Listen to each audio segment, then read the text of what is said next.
je cède la parole, voilà, merci beaucoup, sans plus attendre, à Hugo Châtevert, qui est donc, je l'ai dit, notre envoyé de l'autre côté des Pyrénées. On était du côté de l'Italie avec le Palais des Papes, et maintenant on franchit les Pyrénées pour découvrir un nouveau corpus que nous présente Hugo. Je te cède la parole.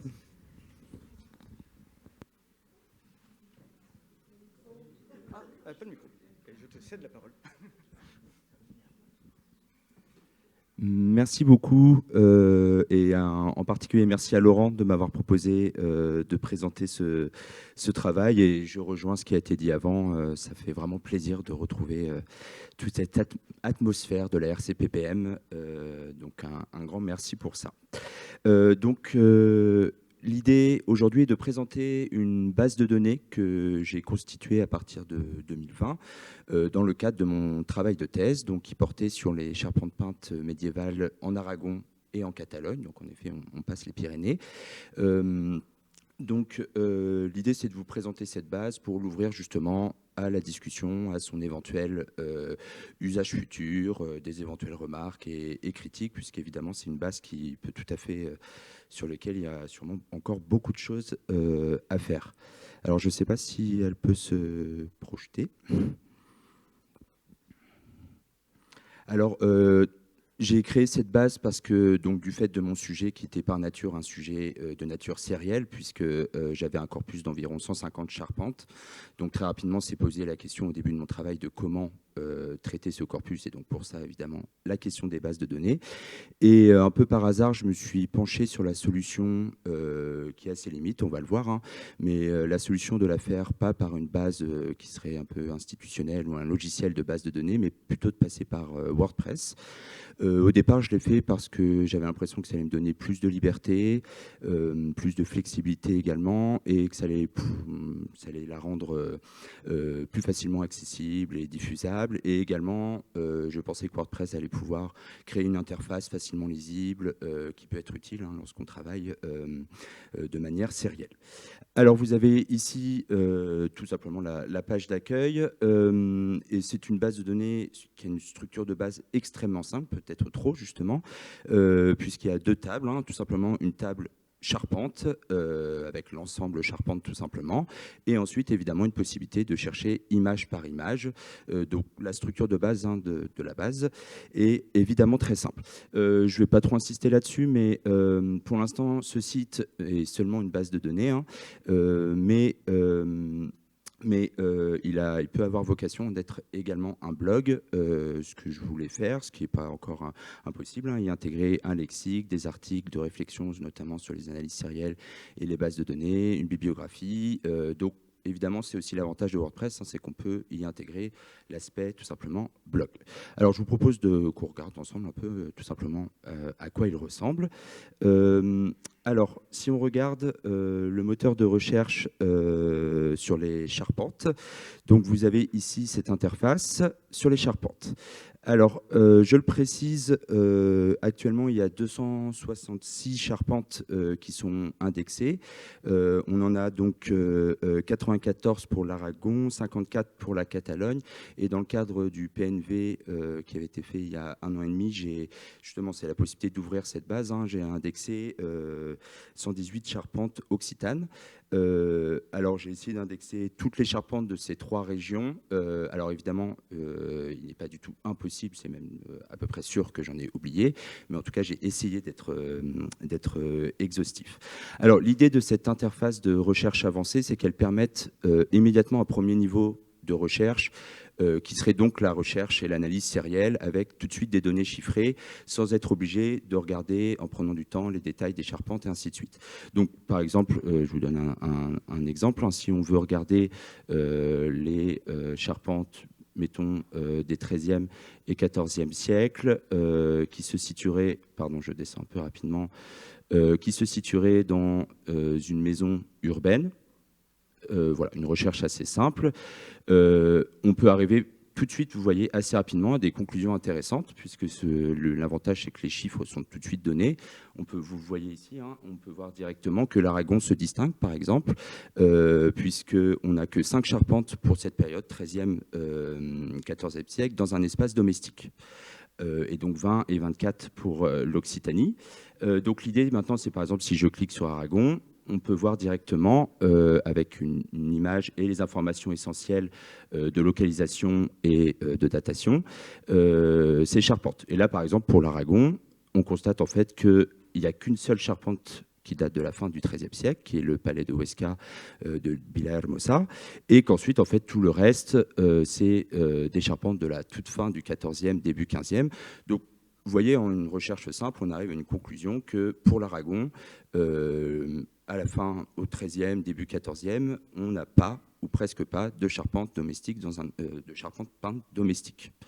Et à l'inverse, par exemple, je crois, si pardon, tac.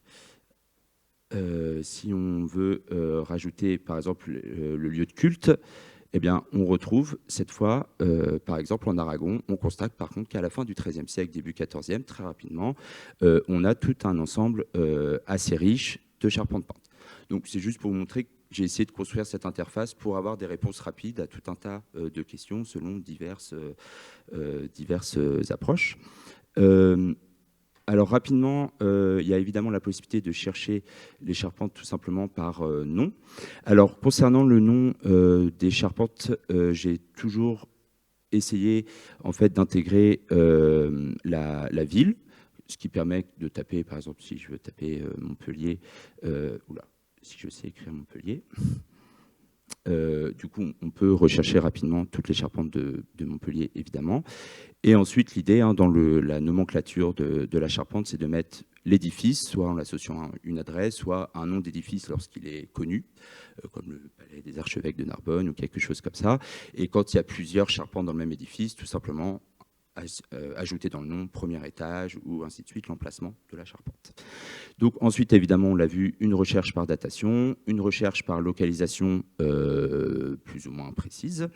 Donc évidemment, région ou communauté autonome, vu qu'au départ, tout ça traitait plutôt de l'Espagne. Ensuite, j'ai voulu intégrer aussi la possibilité de chercher les charpentes selon leur degré de conservation. Alors déjà, leur lieu de conservation. Est-ce qu'on est sur un édifice d'origine, un musée? Est-ce que ce sont des charpentes, par exemple, qui ont été transférées dans un autre édifice lors de restauration, ou par exemple en Amérique? Donc il y a cette possibilité-là. Je passe un peu rapidement. Quelques charpentes de réemploi également, si on le sait, et évidemment donc les états de conservation. Alors évidemment, il y a toujours la difficulté de hiérarchiser tous ces critères. Moi, j'ai fait assez simple, mais je pense que parfois ça a été forcément arbitraire. Mais ce que j'ai appelé restauration ponctuelle, c'est je considérais que par rapport à ce qu'on a de la charpente, on peut considérer qu'on a accès à la moitié, au moins la moitié du décor, tel qu'il était à l'époque. Après, lacunaire, c'est quand on a, je considère, moins de la moitié du décor qui reste, mais sur lequel on peut quand même porter un discours, où il y a suffisamment de décor pour porter un discours. Et justement, le mauvais, c'est quand vraiment on a juste des traces très, très, très fragmentaires. On sait qu'il y avait un décor, mais du coup, il est difficile d'y porter un discours. C'est un peu l'idée. Et puis, évidemment, disparu ou totalement inconnu, où je ne suis même pas au courant de savoir comment c'est conservé parce que j'ai pas pu voir la charpente ou juste une mention dans un article ou quelque chose comme ça. Et il y a également la possibilité de déterminer sa recherche plus par un point de vue social. Donc, si on veut se poser la question de qui sont les commanditaires, par exemple, voilà, notamment en Espagne, il y a plusieurs. Ça ne veut pas paraître, je ne sais pas pourquoi. Voilà, vous voyez, elle marche très bien. Oui, ça doit bugger un peu. Bon, c'est pas très grave. Mais en tout cas, il y a la possibilité de chercher, de faire une analyse sociale, chercher les clercs, les officiers royaux, les marchands, qui a commandé à tel endroit, selon quel milieu social, et donc de le mêler notamment avec les siècles. Évidemment, ça peut être intéressant, notamment à Barcelone, on voit que c'est surtout les officiers royaux qui ont commandé les charpentes à la fin du XIIIe siècle, et ce corps social de commanditaires change à partir de la deuxième moitié du XIVe. On peut avoir ce genre d'informations, par exemple. Évidemment, lorsque les commanditaires sont connus, je les reporte. Et certains commanditaires, évidemment, sont importants, comme les rois et autres. Donc là, si on veut faire des recherches par famille, tout simplement. Ensuite, évidemment, il y a des recherches par structure. Alors ici, évidemment, il y a eu le gros problème de faire une base de données en français qui traite d'Aragon et de Catalogne, donc de vouloir traduire en français deux langues qui, en plus, entre elles-mêmes, ne se traduisent pas du tout elles-mêmes. Hein. Sur l'art de la charpenterie, le lexique catalan ne correspond pas au lexique aragonais. Les deux n'ont pas des mêmes traditions de charpenterie. Donc ici, ça a été assez compliqué. Donc j'ai essayé de toujours intégrer plusieurs possibilités, hein, comme le plafond à poutres et solives qui peut se traduire en aragonais par alfarje ou antechinat en catalan, ça peut plutôt correspondre. Hein. Mais évidemment, quand on est sur des structures comme la cathédrale de Teruel, hein, Techumbre de Par et Nudillo, ça, le traduire en français, je crois que c'est impossible. Enfin, c'est compliqué. Voilà. Donc là, il y a eu tout cet enjeu aussi dans cette base de faire correspondre, hein, des traditions à la fois de charpenterie et lexicale très différentes. Et ensuite, donc, on l'a vu, la possibilité de faire une recherche par type d'édifice, donc on l'a vu ici. Et enfin, la possibilité de, justement, on en parlait, de si on veut retrouver les décors dans un édifice dans lequel on sait qu'il y a un plafond et également une peinture murale, il y a cette possibilité-là. Je ne sais pas du tout pourquoi il ne veut plus. Ça n'arrive jamais, je vous assure. Mais là, apparemment, il ne veut plus se faire paraître à côté. Je ne sais pas. Bon, c'est pas très grave, je crois. Mais ça marche, je vous assure. Alors maintenant, je vous propose de regarder à quoi ressemble lorsqu'on clique. Oui, non, là, il y a un problème avec la connexion, je pense. Parce que, alors, à quoi ça ressemble lorsqu'on clique sur une fiche, charpente. Alors, je vous donne un exemple ici. Donc là, en fait, ce que je vais vous montrer, c'est ce qu'il y a de manière basique pour toutes les charpentes. Évidemment, je n'ai pas eu le temps de détailler toutes les fiches pour les 266 charpentes, mais pour toutes les charpentes, vous aurez au moins ça. C'est-à-dire que par des mots-clés, hein, comme dans la plupart des bases de données, c'est ce que vous avez en Bordeaux ici. Ça, c'est ce que j'ai intégré dans la base. Donc la localisation, donc après on a accès sur la page ici, hein, on peut descendre au fur et à mesure et ainsi de suite. Donc la localisation, je l'intègre toujours avec le lien de la carte de la RCPPM. Donc normalement j'ai essayé, mais pareil, il doit y avoir des exceptions, hein, mais avec tout ce qui avait été déjà rentré, normalement je crois que chaque charpente rentrée correspond à une entrée sur la carte, normalement. Je ne suis pas sûr, mais je crois. Ensuite, donc pareil, là pour l'instant, je vous dis, c'est vraiment au plus simple ce qui a été rentré ici, la conservation. Donc on retrouve tout simplement, hein, ce que je vous ai montré sur les mots-clés, intégrés ici. Et pour chacune, j'ai normalement essayé de faire une bibliographie. Et lorsque c'était en ligne, que ce soit donc accessible par un lien direct, comme on le voit ici. Donc, décidément, je crois qu'il y a un problème de connexion. Bon. Ça marche aussi, je vous assure. Alors évidemment, c'est pareil, je n'ai pas du tout l'impression de dire que chaque bibliographie pour chaque charpente est complète. Hein, c'est juste ce que j'ai pu trouver dans un temps relativement court pour notamment des charpentes que je connaissais parfois assez peu, et avec des liens Internet, hein, sur chacune des charpentes. Donc, voilà, pour chaque charpente, normalement, il y a ça, ces informations basiques de datation, conservation par mots-clés, plus une bibliographie et des liens Internet. Et évidemment, après, l'idée, c'est d'arriver à ça pour chaque charpente, hein, un système de base de données par mots-clés qui s'accompagne par une partie plus écrit libre, du coup, où là, par exemple, on peut détailler pourquoi la date de ce palais Villa Hermosa, ce serait 1264-1285, donc expliquer d'où viennent ces hypothèses de datation. Ensuite, ici, la découverte du plafond, et par exemple, la restauration, là, par exemple, c'est la traduction du rapport de restauration qui avait été fait pour le palais Villa Hermosa. Donc ici, pareil pour le commanditaire, hein, l'explication notamment de son emblème. Alors, notamment celui-ci, il est assez incertain.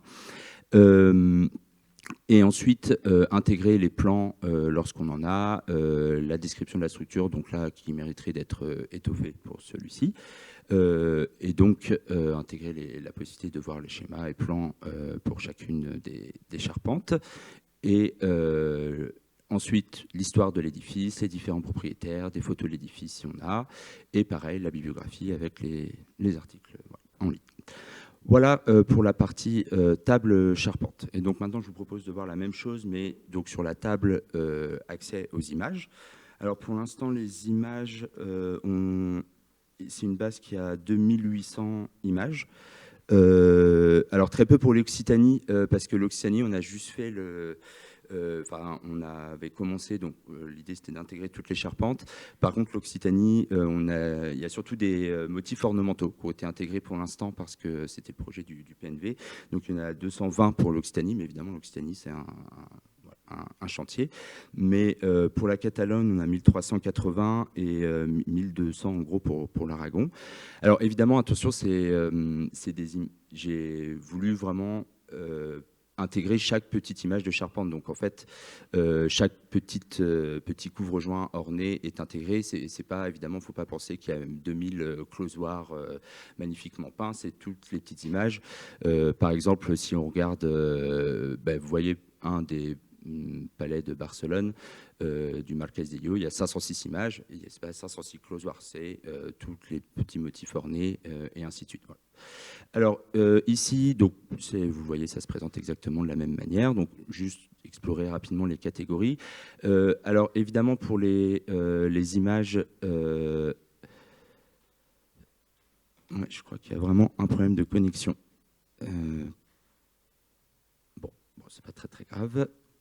Alors évidemment, il y a la question de la nomenclature des images, une question qu'on se pose tous pour une base de données. Alors moi, je ne suis pas très persuadé de mes solutions, je ne les trouve pas extrêmement fluides, on va dire, comme nom, mais l'idée était juste d'intégrer donc tout simplement le nom pour que chaque image ait un nom unique, c'est ça toujours le problème dans une base, hein. Donc intégrer le nom de l'édifice, donc là le palais Caldès au premier étage, et c'est comme ça que s'appelle l'édifice dans la base. Ensuite intégrer un nom unique avec les initiales de la pièce de charpente, donc là c'est closoir de poutre numéro 6 dans la charpente, et ensuite son emplacement, donc entre la poutre 8 et 9, côté C de la pièce. Voilà. Bon, c'est une solution comme une autre, voilà. Mais voilà pour la nomenclature. Et donc ensuite, pour l'indexation des images, on a donc par pièce de charpente. Donc évidemment, là aussi, ça a été très compliqué parfois de nommer, hein. Si je vous donne un exemple, la difficulté un peu de cette question de nomenclature entre les langues. Par exemple, ici, vous avez la structure des charpentes barcelonaises de la fin du XIIIe siècle, qui ont la particularité, que je ne connais pas trop par ailleurs, je crois, de recevoir 2 niveaux de closoirs, des closoirs entre les poutres ici, et des centaines, c'est pour ça que c'est beaucoup d'images à indexer sur les charpentes barcelonaises, parce que vous avez un closoir différent entre chaque solive. Un petit closoir différent, ils sont tous différents. Alors il y a des motifs génériques qui reviennent, qui se répondent et tout ça. Mais et du coup, j'ai pas su comment appeler ça. Il m'a bien fallu distinguer les deux. En castillan, ça n'existe pas non plus parce que c'est qu'à Barcelone qu'on voit ça. Et à Barcelone, ils appellent ça, enfin en catalan, des plaquetas, tout simplement. Et pour les closoirs des poutres, ils appellent ça entre-poutres, hein, entre les bigas. Voilà. Donc moi, j'ai choisi juste la solution de dire closoir de poutre, closoir de solive. Voilà. Je ne dis pas que c'est génial, mais c'était pour être sûr de pouvoir bien distinguer. Et donc ici, il y avait juste la possibilité d'indexer quand évidemment on a des dessins au pochoir qui restent rares, mais qui existent. Évidemment la datation, la localisation, là je passe vite. Alors après, pour la catégorisation des images qui évidemment nous pose à tous beaucoup de questions. Donc ici, j'ai choisi au départ une indexation de manière générique pour pouvoir faire des recherches justement génériques. Donc de manière classique, hein, végétal, géométrie, emblématique, animal, humain, inscription, hybride, objet, architecture. Et j'ai voulu intégrer quand même, mais ça c'est un peu lié à la spécificité de mon corpus, de pouvoir rapidement retrouver dans les ensembles les images non narratives et narratives. Parce que moi, encore une fois, en Espagne, elles sont relativement très rares, les images narratives, donc elles sont particulièrement souvent signifiantes et il faut pouvoir les retrouver rapidement. Et oui, non, c'est vrai que ça ne marche pas, il faut que j'arrête d'essayer. D'accord. Ah oui, c'est embêtant. Bon, c'est pas grave. Donc ensuite, toujours sur un aspect générique, j'ai intégré les catégorisations du TIMEL en discutant avec Pierre-Olivier, notamment avec la possibilité de pouvoir diffuser cette base avec justement le thésaurus du TIMEL. Alors j'aimerais bien pouvoir quand même... Ouais, bon, tant pis. Et donc ensuite, on passe pour chacun des critères génériques à beaucoup plus de spécificité si on veut ensuite appuyer son étude. Donc retrouvé par quadrupède, oiseau, poisson, vermine, animal fantastique, et par donc, type d'hybride, zoomorphe, anthropomorphe, et les espèces qui composent des hybrides quand elles sont définies. Pour le végétal, ça m'a posé beaucoup de problèmes. Alors pour l'ornement, je me suis posé beaucoup de questions, puis on a eu l'occasion d'en discuter pas mal, parce qu'évidemment, il y en avait beaucoup en Espagne. Alors pour le végétal, j'ai voulu vraiment essayer de distinguer. Alors encore une fois, je ne dis pas que c'est du tout parfait, c'est pour ça que c'est ouvert à la discussion.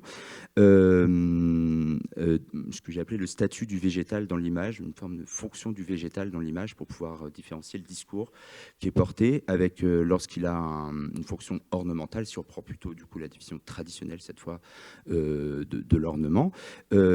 Et après, j'ai voulu aussi intégrer lorsque le végétal est le sujet principal de l'image, c'est-à-dire que ce n'est pas juste des rinceaux qui accompagnent un personnage, mais qui est donc le sujet de l'image, même si c'est ornemental, souvent ça peut être les deux évidemment.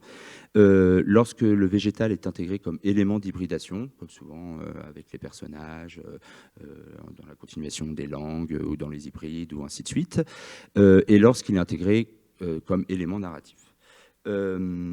Ensuite, donc là c'est pareil, dommage, je ne peux plus vous montrer les catégories, mais c'est pas grave. C'est qu'il y a plus, je crois qu'il n'y a plus d'internet. Ah bon ?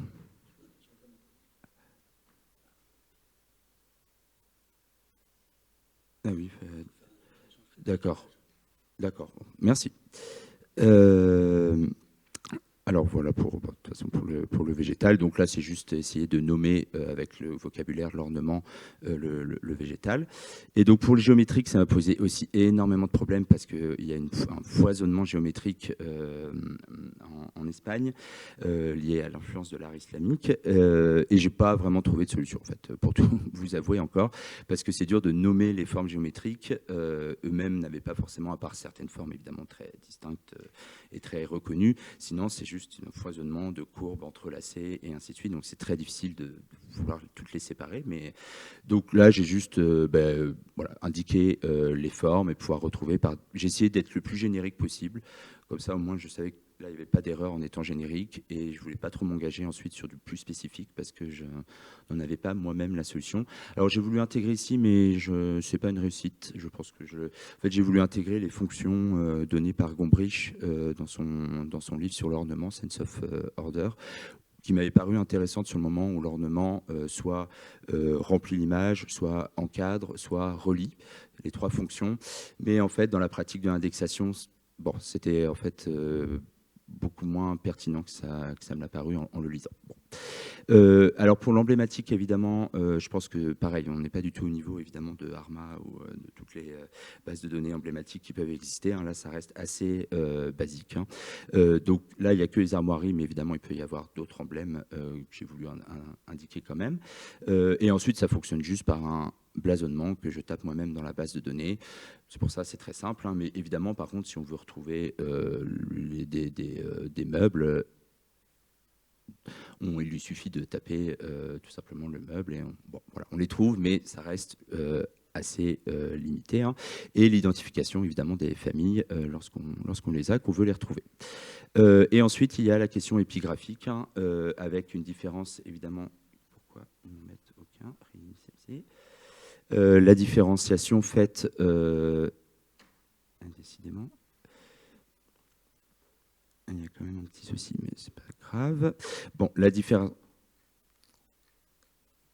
la différenciation faite entre l'épigraphie qui renvoie à un signifiant écrit exact, et en Espagne sont beaucoup présents la pseudo-épigraphie, avec tous ces motifs arabes qui sont utilisés non comme motifs textuels, mais comme forme belle, appréciée, et donc on appelle pseudo-épigraphie. Donc pour ça, il m'a fallu séparer évidemment les deux pour mon corpus.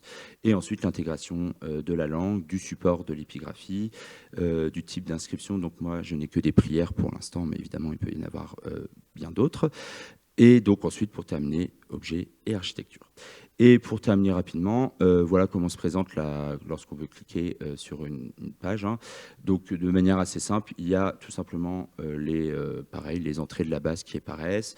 Évidemment, on peut intégrer, on peut aller voir tout de suite la page charpente qui est associée, pour avoir les informations évidemment plus précises sur la charpente, et tout simplement les informations qui ont été rentrées dans la base ici.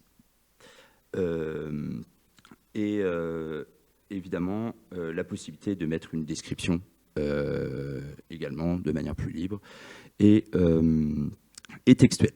Et donc, rapidement pour terminer, mais là, on va pas... En fait, c'est pour vous montrer l'espace administration, pour rentrer évidemment tous ces objets.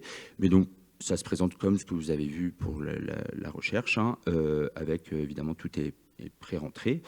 Et après, il y a juste à rentrer tout ça. Donc, l'idée, c'était que ce soit assez simple. Alors, évidemment, là, il y a toutes les parties textuelles, mais qu'on n'est pas du tout obligé de rentrer si on veut faire une rentrée rapide là-dessus. Et donc, sinon, l'idée, hein, c'est de juste sélectionner au fur et à mesure. Voilà. C'est pas j'ai essayé de la faire pas trop compliquée. Bien, voilà pour la présentation de cette base. Et alors oui, pour terminer, je voulais quand même faire un peu un bilan de où ça en est, des éventuelles limites, enfin avantages ou limites de cette base. Alors pour ces limites, je dirais que, alors premièrement alors justement, c'est une base que j'ai faite toute seule, un peu dans mon coin, pour mon travail de thèse. Et évidemment, tout ça soulève énormément de questions qu'on se pose tous collectivement, hein, depuis des années et des années, hein, que l'association se pose, la nomenclature, comment on indexe l'iconographie, selon quels critères. Bref, toutes ces questions-là. Et évidemment, vu que je l'ai fait tout seul, il a fallu faire des choix parmi toutes ces nombreuses questions, et donc forcément ça a sûrement ses limites vu que c'est pas collectif, et sa structure en plus a été forcément conditionnée. Les choix que j'ai pris ont été conditionnés par la spécificité aussi de mon corpus espagnol, puisque je voulais surtout que ça serve quand même pour mon travail de thèse. Et aussi, ça a été structuré par les problématiques que je me suis posées, c'est-à-dire plutôt, moi, dans ma thèse, des problématiques iconographiques, sociales ou anthropologiques. Et par exemple, pour une réflexion plus centrée sur la structure architecturale ou, par exemple, emblématique, je sais que c'est une base qui est beaucoup moins fluide et instinctive que ce qu'on pourrait faire, hein, sur l'architecture, la précision des structures ou la précision de l'emblématique. Alors évidemment, c'est une base qu'on peut changer. C'est l'avantage de WordPress, hein, c'est que c'est plus facile de changer la structure d'une base que sur un logiciel de base de données. Alors ensuite, le fait justement que c'est moi qui ai conditionné les choix par mon petit travail, ça fait que son transfert est plus compliqué sur une base collective et institutionnelle, parce que justement, évidemment, les entrées ne seront pas forcément exactement les mêmes. Ensuite, cette base, elle peut servir qu'à un usage interne. Elle n'est pas publique, cette base, tout simplement parce que je n'ai difficile d'avoir le droit, vous en doutez bien, de diffusion sur toutes les images. Donc par contre, c'est un lien URL, une adresse URL que je peux passer à toute personne intéressée, évidemment. Mais par contre, vous ne la trouverez jamais sur les moteurs de recherche, même à la 35e page, elle n'est pas sur les moteurs de recherche. Mais par contre, je peux transmettre le lien URL sans aucun souci. Donc en effet, elle n'est pas publique, donc évidemment, elle ne peut servir qu'à un usage interne. Et donc justement, elle n'a pas toute la stabilité et la pérennité que peuvent apporter une base de données institutionnelle. Et donc évidemment, c'est pas du tout le même niveau de base, j'en ai bien conscience. Et également, elle n'est pas gratuite. Au départ, j'étais parti sur WordPress en me disant youpi, c'est gratuit, mais en fait, évidemment, quand on va aller plus loin, plus pour installer des extensions, pour faire fonctionner la base, eh bien tout ça n'est pas tout à fait gratuit. L'hébergement, ensuite la maintenance, je paye une mensualité pour quelqu'un, enfin un site qui fait la maintenance et la sécurité du site parce que j'ai pas les compétences de le faire. Donc en gros, c'est une base qui coûte à peu près 1 200 € par an. Voilà. C'est à peu près ça le prix de cette base. Et donc, à titre de bilan, je dirais vraiment que c'est une base qui peut avoir son utilité si elle reste un outil interne de recherche, de communication. Je peux passer cette base à tout le monde. Si, évidemment, il y a des gens intéressés et motivés, c'est très facile d'être administrateur de la base, d'entrer, d'alimenter cette base si vous êtes intéressé. Je peux aussi faire éventuellement une petite formation. Enfin, normalement, c'est vraiment pas justement compliqué. Donc, elle pourrait avoir cet usage-là de recherche entre nous. Et je prends justement par exemple l'exemple de l'indexation des charpentes. Évidemment, l'indexation du corpus gigantesque, des dizaines de milliers d'images qu'on a, bon, c'est pas demain la veille que ça se fera, et c'est peut-être pas sur cette base. Mais par contre, je me disais ça en préparant, l'indexation des charpentes, pour avoir fait les charpentes occitanes, ça prend pas tant de temps que ça en fait. Et donc, par exemple, il peut y avoir cet usage-là là pour l'instant, il y a les charpentes aragonaises, catalanes, occitanes. Et par exemple, je pense qu'en quelques mois de travail à quelques-uns, on peut, sans trop de soucis, avoir quand même, je dis pas l'entièreté de notre corpus, mais intégrer les charpentes provençales, commencer à intégrer l'Italie.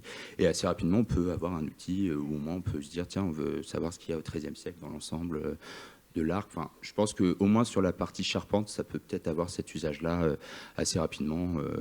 Une charpente, on rentre un siècle, la date, la structure, l'édifice, et hop, ça peut aller assez vite. Et voilà, merci beaucoup de m'avoir écouté. Et je suis très preneur de vos conseils critiques. Merci. Merci beaucoup Hugo pour cette présentation très, très impressionnante. Tu as réussi à faire tout seul ce que tous ensemble, avec l'aide d'ingénieurs, d'informaticiens, le soutien de puissantes institutions, nous n'avons pas réussi à faire. Et vraiment, je peux dire mon admiration profonde, sincère pour cet incroyable travail qui nous engage tous et qui nous invite à réfléchir collectivement sur le devenir de cette base, de nos bases. Et vraiment, merci beaucoup. C'est incroyable. Peut-être le temps juste de prendre une question. C'est frustrant parce que voilà, tout ça est Delphine. Ah oui, pardon, je vais m'asseoir. Delphine, et du coup, je peux passer mon micro. Pierre-Olivier a, je pense, résumé le sentiment collectif face à ce travail magnifique. Tu vas voir venir ma question avec mes gros sabots. Est-ce que parmi les extensions possibles de ce type de base de WordPress, il est possible d'éditer une cartographie à partir de ce qui a été recensé? Et auquel cas, est-ce qu'on pourrait l'envisager comme un outil de complément ou même de remplacement de notre cartographie qui ne peut pas faire base de données? Est-ce qu'il y aurait un moyen, parce que j'imagine que faire un lien entre les deux doit être impossible, mais s'il est possible d'éditer une carte à partir de la géolocalisation Oui, je suis quasiment sûr que c'est possible, parce que ça fait très longtemps que j'avais regardé ça. En fait, au départ, je voulais intégrer donc notre carte, et qu'à chaque fois qu'il y a l'édifice, on puisse avoir l'endroit de la carte, mais à chaque fois, il remet que la carte dans son ensemble. Donc après, j'ai laissé comme ça, mais de ce que j'avais commencé à regarder, je suis à peu près certain qu'en se replongeant là-dedans, c'est tout à fait possible de lier la base à une cartographie. Je m'engage, ça fait longtemps que j'avais regardé ça, mais je suis quasiment sûr que c'est possible. En fait, c'est l'avantage de WordPress, c'est que j'ai l'impression que... Alors après, du coup, ça amène à des compétences qu'on peut ne plus avoir peut-être au bout d'un moment. Mais c'est qu'en fait, j'ai l'impression qu'il y a des solutions un peu à tout. À chaque fois, il y a toujours une extension qui va nous permettre de faire ça en regardant, et voilà. C'est une question qui se pose parce que comme c'est pas un site public, oui. Effectivement. Alors oui. Est-ce que ça vous l'amène d'avoir un doublon? Mais en tout cas, c'est intéressant de savoir qu'on a un outil où on peut avoir les deux. Voilà. Il suffit peut-être d'avoir un fichier XML ou CSV avec toutes les coordonnées et l'importer sur un autre. il suffit d'avoir les coordonnées des édifices sur un fichier CSV ou XML et c'est importable dans d'autres bases de données, que ce soit sur le géoportail, ça passerait par ça. sur OpenStreet, Google Maps, voilà, ce genre de choses. Oui, je pense que ça passerait par pas compliqué. Cette édition-là.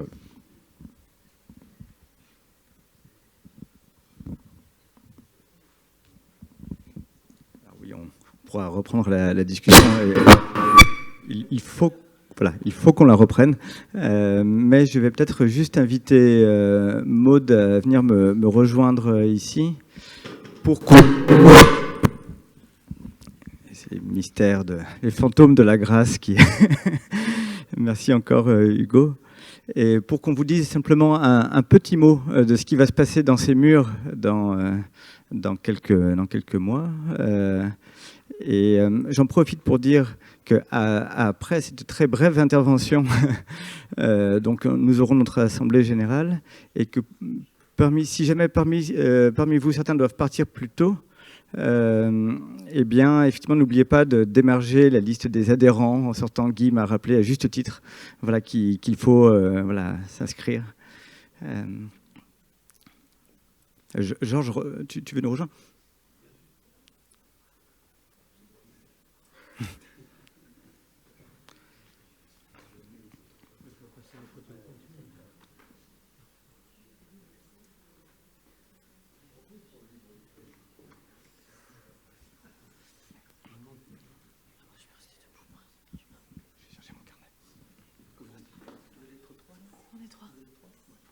Mais je peux, tu vois, je dis un truc, après je m'assieds là, puis après... Ah non, bah il est pour les chaises. Merci Georges. Tu es un peu confortable. Non, je suis heureuse,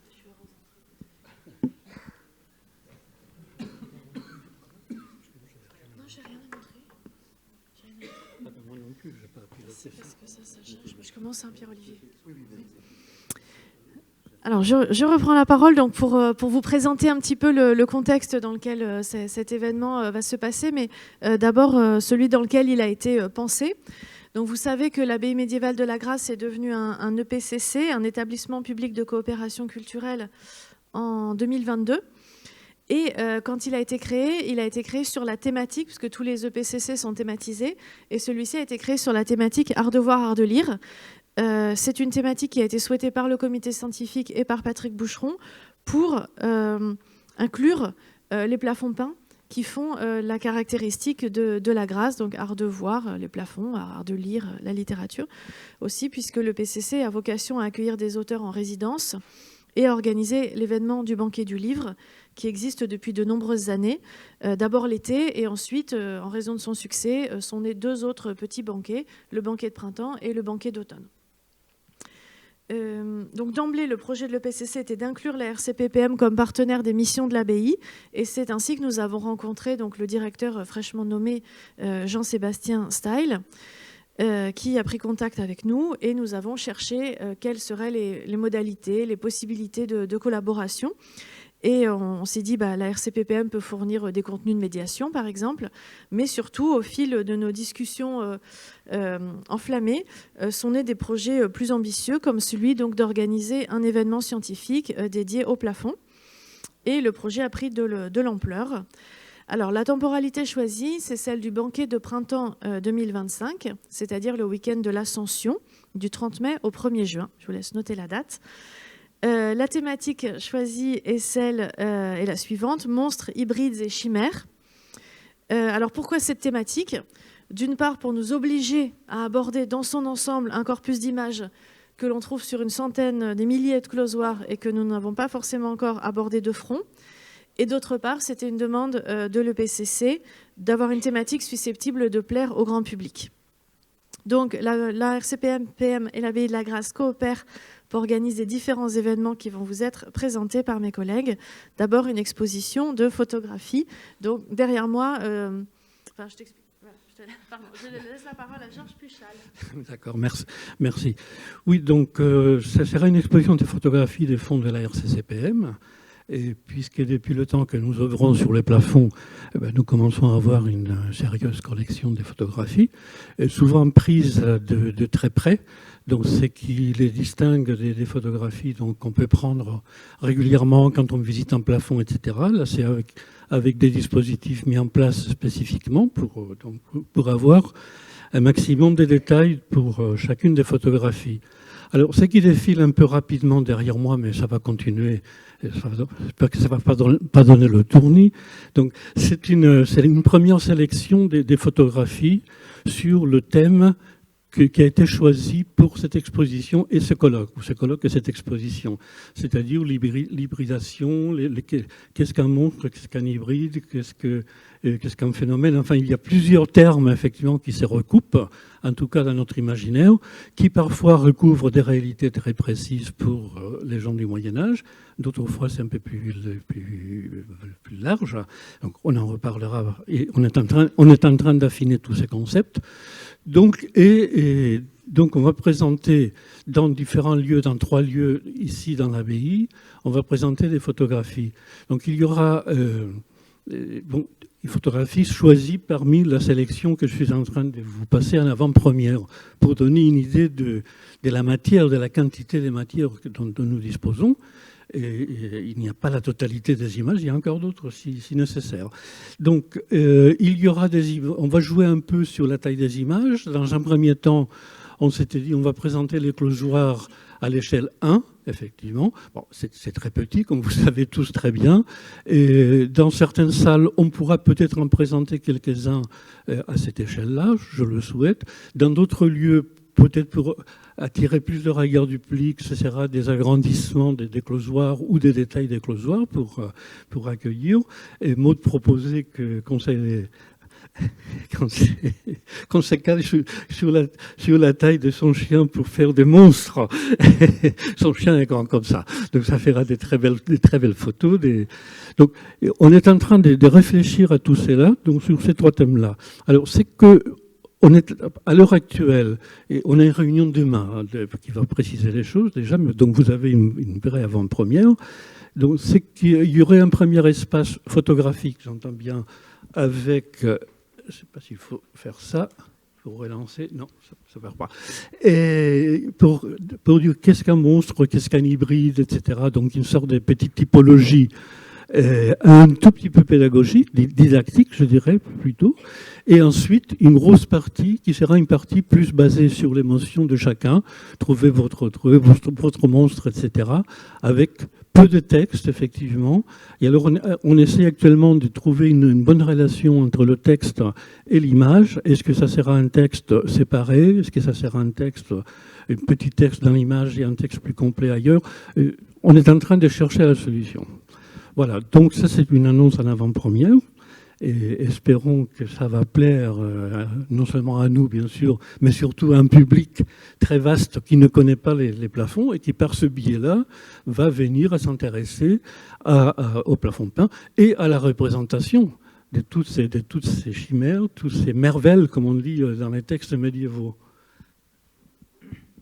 Merci beaucoup, Georges. Alors voilà, il y aura cette première approche sensible par les magnifiques photos de Georges avec ses grands formats et aussi 2 vidéos qui seront présentées. Une vidéo dans la chapelle et sans doute une autre vidéo. Alors, on est en train d'imaginer le dispositif tous ensemble, hein, peut-être dans une boîte noire où on sera dans des chaises longues pour regarder d'incroyables images, des chimères. Voilà, on est en train de rêver un peu. Tout ça donnera une approche sensible avec cette grande qualité de ces images qu'on voit souvent mal et de loin. Et une fois qu'on aura été mis en appétit, disons, par ces images et cette première réflexion, on aura l'énergie nécessaire pour affronter une dure rencontre scientifique où là, on aura fait venir les meilleurs spécialistes européens, disons, pour discuter de la question du statut des hybrides, des monstres et des chimères dans l'art des plafonds peints et plus généralement, disons, dans l'image domestique. Donc, où on va discuter sur ces fameuses questions de catégorie, qu'est-ce qu'on entend par ces différents mots, qu'est-ce qu'on entendait au Moyen-Âge par ces différents mots. On va discuter aussi des lieux, disons, de ces monstres, à la fois les lieux dans lesquels on les imagine vivre, parfois en Orient, mais aussi les lieux sur lesquels ils sont représentés, où il y a une forme de migration des lieux où sont les monstres, parfois sur les plafonds. Mais il y a un moment où le goût pour les monstres se tarit. Et effectivement, au cours du XVIe siècle, ce goût-là, disons, change. Et le monstre se réfugie en quelque sorte dans l'ornement, dans le mobilier, etc. Donc on va essayer de penser ça dans le long Moyen-Âge pour voir les différents lieux, disons, de l'hybridité et du monstrueux. Donc, on va faire ça sur 2 tables rondes au cours d'une journée où on essaiera, disons, d'approfondir véritablement cette question. Et le lendemain, on essaiera d'interroger le contemporain à l'aune, disons, de ces réflexions pour nous interroger collectivement avec des écrivains, des philosophes, des anthropologues sur la place des monstres dans notre propre société. Donc là, on va travailler avec différentes perspectives, notamment avec Nicolas Nova, qui est un anthropologue qui travaille sur le nouveau folklore qui est lié aux nouvelles technologies, avec les trolls, les démons, les bugs, effectivement, qui sont dans les réseaux sociaux, dans les ordinateurs, tout ce nouveau vocabulaire de nouveaux invisibles qui apparaissent aujourd'hui dans notre monde. On va travailler aussi sur le microchimérisme, ces découvertes dans la génétique aujourd'hui qui découvrent que si nous sommes tous issus d'un papa et d'une maman, mais on est parfois aussi issus, entre peut-être 5% d'entre nous, de fantômes de personnes qui ne sont même pas nées, dont nous portons le code génétique. Et donc c'était un bouleversement très important aujourd'hui et nous sommes tous un peu des hybrides. Donc c'est ces questions effectivement que nous allons aborder, puisque ces questions qui paraissent très abstraites nous traversent aussi d'une certaine façon. Et c'est Maud qui va raconter la suite. Donc 2 tables rondes sur les chimères contemporaines, comme Pierre-Olivier vient de le dire, donc, celle qu'il vient de présenter, et une autre qui sera consacrée à la fantaisie et au médiévalisme, donc les chimères dans notre imaginaire contemporain. Une table ronde animée par Anne Besson, qui vient d'écrire un dictionnaire du médiévalisme, un dictionnaire de la fantaisie, et qui va rassembler donc une spécialiste de la série The Witcher, dans laquelle le Witcher tue des monstres, et Silène Edgar, qui est une autrice de romans jeunesse, qui a écrit un roman basé sur le jeu de société Le Loup-Garou, peut-être. Donc on fera aussi des séances de jeu Loup-Garou, et elle présentera son roman. Et Fabien Clavel, qui a proposé la réécriture jeunesse d'un roman qui s'appelle Guillaume de Palerne, dans laquelle les héros, les amoureux, pour s'enfuir, prennent des peaux d'ours polaires pour aller se cacher, ce qui est quand même un peu bizarre au Moyen-Âge, mais c'est comme ça. Et donc les 2 auteurs jeunesse, Silène Edgar et Fabien Clavel, en plus de participer à la table ronde, vont faire des partenariats avec des collèges dans le coin, des ateliers d'écriture, etc., parce que ça correspondait aussi à une demande de l'EPCC qu'on fasse de l'animation de territoire. En plus de ces 2 tables rondes, il y aura une autre, on va voir quelle forme ça va prendre entre la table ronde et la balade, une présentation plus spécifiquement des monstres dans le Languedoc, avec Laurent, Lani, Laura et Jean-Pierre Sarré, donc qui vont montrer un petit peu quels monstres hybrides et chimères il y a à la Grasse et dans le Languedoc, avec une balade en fait qui partirait d'ici, de l'abbaye, des hybrides chez l'abbé de Gaugin, c'est pour aller voir les hybrides en ville. Il y aura aussi des présentations de livres. Je les ai perdus, voilà, ils sont là. Pierre-Olivier et moi avons fini d'écrire un livre qui est un catalogue de monstres qui a été écrit à la fin du XIIIe siècle, qu'on présentera à ce moment-là. Et on présentera aussi une revue qui vient de paraître avant-hier, qui s'appelle Chimère, et qui est liée à notre table ronde sur la fantaisie, puisque ça présente toutes les chimères contemporaines dans la littérature. Il y a beaucoup d'autres choses, je vous dis rapidement. Il y aura peut-être une exposition annexe parce que notre ami José Luis, c'est ça, hein, José Luis du musée de Teruel, Pedro Luis du musée de Teruel a organisé une exposition trash plus médiéval plus bestiary, dans laquelle ils ont fait des monstres à partir de matériaux recyclés. Et on va essayer de faire venir quelques-unes des œuvres magnifiques qu'ils ont faites à cette occasion. Et peut-être un partenariat aussi avec une femme peintre, Fanny Staub, qui peint aussi des toiles avec des chimères contemporaines. Il y aura aussi des animations, et je terminerai là-dessus parce qu'il faut un petit côté festif. Il y aura une projection de film, Le règne animal, avec Romain Duris.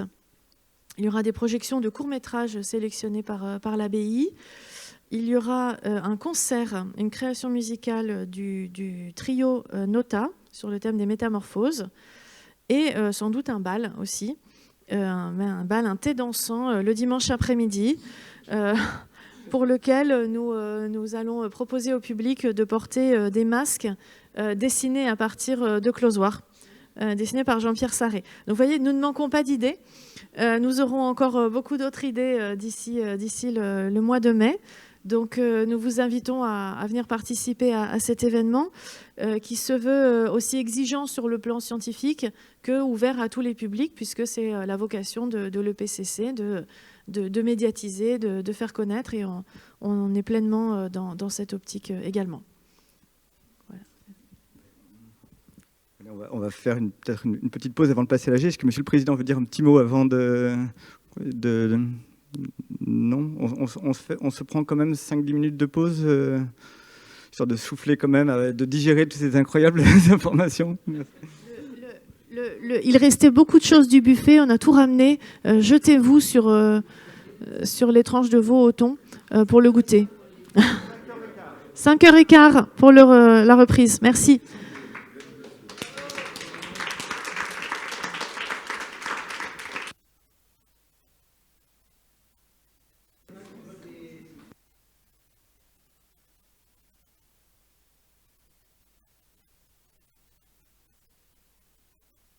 S'il y en a qui veulent feuilleter le magazine Chimère et notre livre, on va aussi les mettre sur la table du fond. Mais ce n'est pas à emporter, c'est juste à consulter.